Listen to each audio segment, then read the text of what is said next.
Hey, what is going on with Luffy, man? Like, yo.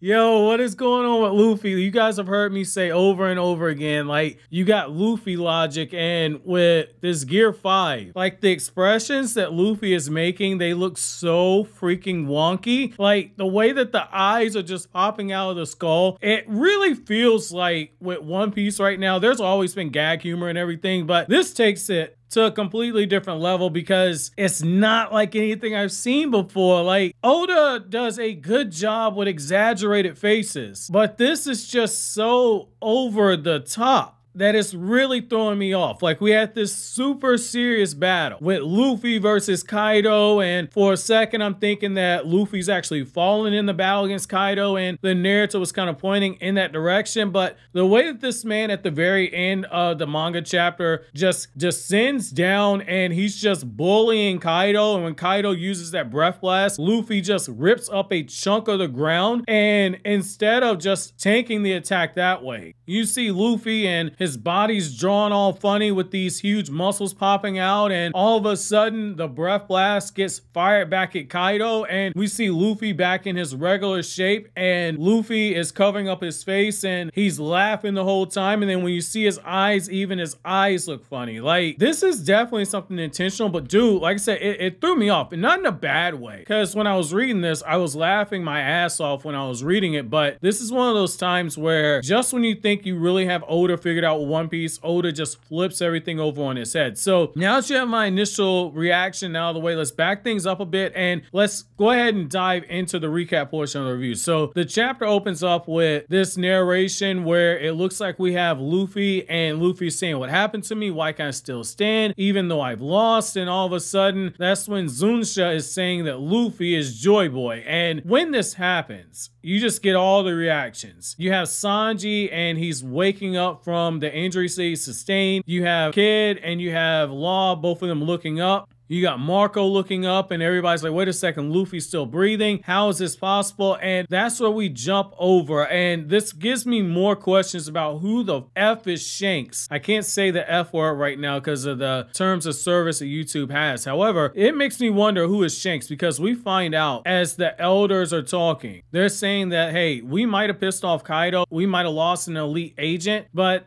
honestly, when we look at what's coming in the future, if this didn't happen, this would be the best case outcome that we could ever hope for. And we actually learned that the world government for the last 800 years has been trying and failing to get their hands on the gum gum fruit. And one of the elders has a line where they say that it's almost as if the devil fruit's trying to escape their grasp on purpose. And we learned that zone fruits, in particular this zone fruit, they have a will of their own. And that's interesting to me because I did not think that Luffy's fruit was a zone fruit. If I'm not mistaken, Luffy's fruit was called something else. I believe it was called a Logia fruit, or if I'm not mistaken, we got told that Luffy's fruit was something else in the past. So this is interesting to me. It looks like everything we thought we knew about Luffy's devil fruit is absolutely wrong. And when we have that image of Nika, the sun god, what's interesting about that is, if I'm not mistaken, we actually heard that name or we saw that silhouette back in Fishman Island. So it looks like Oda is connecting things back with Fishman Island, because I believe we got that information with either Jinbe or with the flashback that we got in that arc. And what I like about this though is that Oda has very clearly been planting the seeds for something, because as I was reading One Piece over the years, when I started way back in 2015, I kept finding myself with moments where you see Luffy and Luffy is evolving as he's fighting, and he's pulling out certain things that at times just made me stop and say, this is Luffy logic. Like, whatever it is Luffy thinks he can do, he can actually do. It's no rhyme or reason to it. And I always just chalked it up to this was just part of Oda's wonky storytelling and how he was just having fun. I didn't think this was actual legitimate foreshadowing. Like, this makes me want to go back and reread everything. And honest to God, I'm probably, once I finish this review, I'm probably going to go back and reread the One Piece manga from chapter 1 all up to chapter 1044 before I go and record chapter 145. So there might be a few months of a gap between when you guys are seeing this video and where the last review actually took place, because I'm going to go back and reread it, because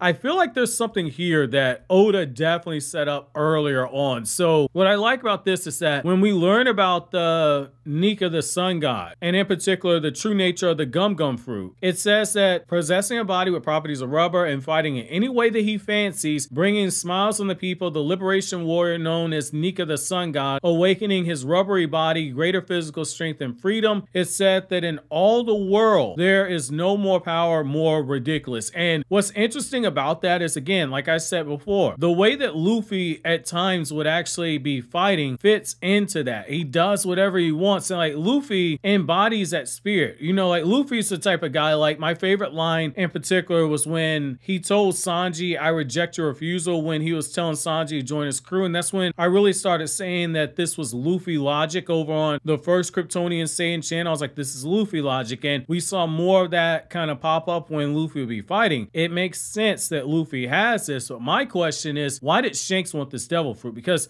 that devil fruit was on Shanks' crew. And so far, we haven't actually seen Shanks fight, but Shanks took a lot of interest in Luffy. He saved him. And I think now that we know what this devil fruit is, there's another reason why Shanks saved Luffy. There's something else with this. And I think it's because Luffy ingested that devil fruit. And I think that Shanks, there's something else here. There's definitely something else here. So now that we got that part out of the way, the chapter then shifts over where you got Hiyori, and I like this very cold-blooded side of Hiyori. Like, at first, I was not the biggest fan of the character when we first got into Wano. When she was pretending to be Komurasaki, I was like, yo, I don't like her. She's right down there with Boa Hancock for me. She can go burn in hell. That's how I was looking at stuff. But now that I know what it was that she was carrying and the burden and how she was putting up with appearances, I like Hiyori a lot. And so essentially when you have Hiyori and Orochi sitting there and he's making all of these words where he's talking out the side of his mouth saying, I love Odin too, I was being used by Kaidou. Hiyori's just sitting there with that cold-blooded look on her face behind that mask. And she's like, look, you kick dirt upon all the samurai. Who do you think's going to actually listen to you? And she starts giving us her perspective of her father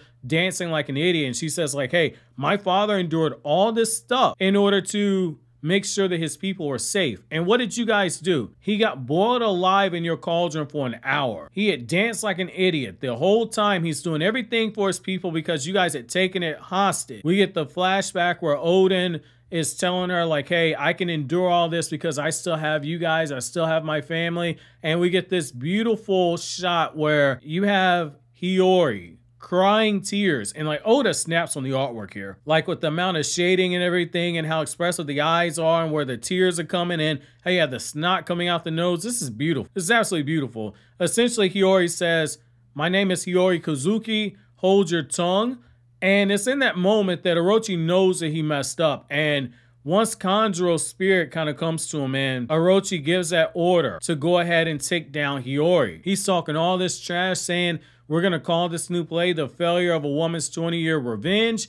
And all of a sudden, that's when we learn that like, yo, Kanjuro can't do anything right now. And Hiyori watches as Orochi's being burned alive. And that's where we get the monologue where we see Luffy and he says, I think I can do everything. I think I can fight longer than I wanted to. I can fight for a bit longer. My heart is beating funny. And he says it's the pinnacle of what I can do. And he says Gear 5. And once this happens, everybody looks up because the roof begins to start cracking. And you have this huge surge of haki. All these lines are just coming all over the place. And you see this giant fish just descend from the ceiling and grab hold of Kaidou right there by the middle of the body.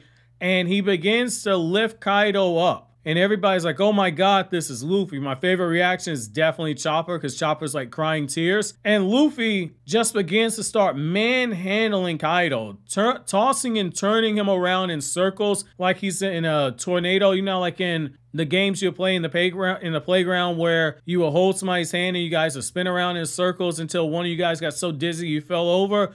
That's basically what Luffy does here to Kaidou. And after he sends Kaidou flying, Kaidou shoots off a breath blast at him. And Luffy's just laughing so hard. And once he sees the breath blast coming, it's at point blank range. This dude has the reaction speed to lift up a chunk of the ground, block the attack, and then flip it back onto Kaidou and start laughing. And when Kaidou says like, hey, I'm sorry about that idiot before, I didn't want to win this fight in this manner. Luffy says, hey, no problem. Let's go ahead and finish this. I am very much interested in what it is that Oda has planned for this. I expected a lot of things out of this fight with Kaidou. I was not expecting for there to be a situation where Luffy not only has like the devil fruit that is a zone fruit, but also to basically have the power of a god, to have toon powers. This was not something I anticipated. I thought when they were going to bring down Kaidou, I thought everybody was just going to gang up on the dude. Because, like, this dude is a monster. And, like, the way that him and Luffy are going back and forth, and, like, you had Yamato briefly getting in there, like, Kaidou was built up like a boss. Kaidou was built up like Roman Reigns in the WWE, where it's just like,